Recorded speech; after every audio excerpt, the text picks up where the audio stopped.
बिस्मिल्लाहिर्रहमानिर्रहीम। अस्सलाम वालेकुम। मैं ट्रेंड्स हाई स्कूल की मॉन्टेसरी सीनियर की टीचर हूँ। सीनियर क्लास, कैसे हैं आप तमाम स्टूडेंट्स? मैं उम्मीद करती हूँ आप सब खैरियत से होंगे। स्टूडेंट्स, आज हमारा उर्दू के कॉपी का रिटन वर्क का तीसरा लेक्चर है। पहले दो लेक्चर में से पहले लेक्चर में हमने अलीफ से ये तक हरूफ तहजी लिखना सीखे थे और दूसरे लेक्चर में हमने हरूफ की आदि अशकाल लिखना शुरू की थी, जिसमें हमने बे से लेकर खे तक मुकम्मल किया था। आज हम उससे आगे काम करेंगे, तो अपनी कॉपीज़ ओपन करें और मेरे साथ साथ अपना काम कंप्लीट करें। स्टूडेंट्स, जैसा कि मैंने आपको प्रीवियस लेक्चर में बताया था कि अलिफ मदा जो हैं उनकी आदि अशकाल नहीं होती, वो जहाँ पर भी इस्तेमाल होते हैं पूरे के पूरे इस्तेमाल होते हैं, ठीक है। और अलिफ के साथ आदि अशकाल जोड़ी जा सकती हैं, लेकिन अलिफ मदा के साथ कोई आदि अशकाल भी नहीं जोड़ी जा सकती। वो हमेशा जहाँ भी आएगा वहाँ पे पूरा ही आएगा, ठीक है।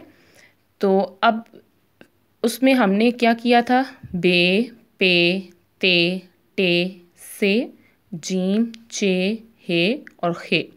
अब खे के बाद आता है दाल। दाल भी जो है उसकी भी कोई आदि शक्ल नहीं होती। दाल जब भी लगता है किसी हर्फ के आखिर में लगता है, ठीक है। वो दरमियान में कहीं भी नहीं लगता, दरमियान में उसी सूरत में लगता है जब वो अकेला ही होता है, उससे आगे कुछ भी जोड़ा नहीं जाता, ठीक है।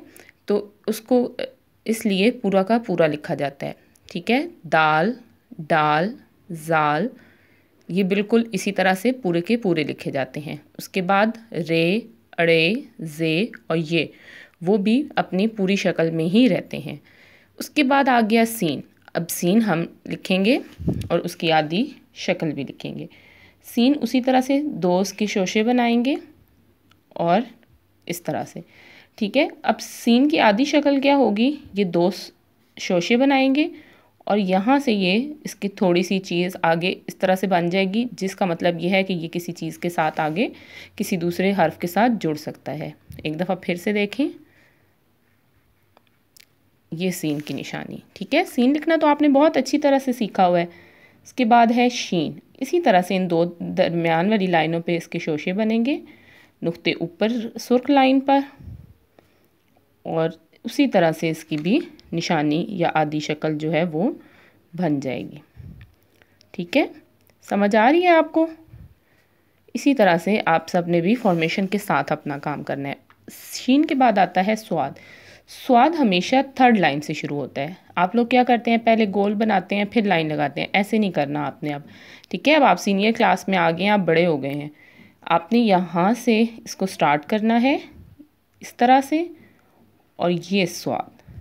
अब ये जो स्वाद की शक्ल है, ये ही इसकी आदि शक्ल बन जाएगी इस तरह से, ठीक है। बहुत अच्छे से आपने प्रैक्टिस करनी है। स्वाद को थर्ड लाइन से ही आपने राइट करना है और बग़ैर इस तरह से पेंसिल को उठाए जैसे मैं राइट कर रही हूँ। उसके बाद स्वाद, स्वाद की तरह ये भी थर्ड लाइन से ही स्टार्ट होगा और रेड लाइन के ऊपर इसका नुक्ता आ जाएगा इस तरह से, ठीक है। क्लियर हो रहा है सबको? ये स्वाद। नेक्स्ट है तोएं। तोएं बिल्कुल स्ट्रेट, यहाँ से कर्व लाइन और थोड़ा सा ऐसे पीछे आता है। तोएं की आधी शक्ल जो है वो लाइन के ऊपर नहीं होगी, बल्कि रेड और ब्लैक लाइन के दरमियान से नीचे आएगी।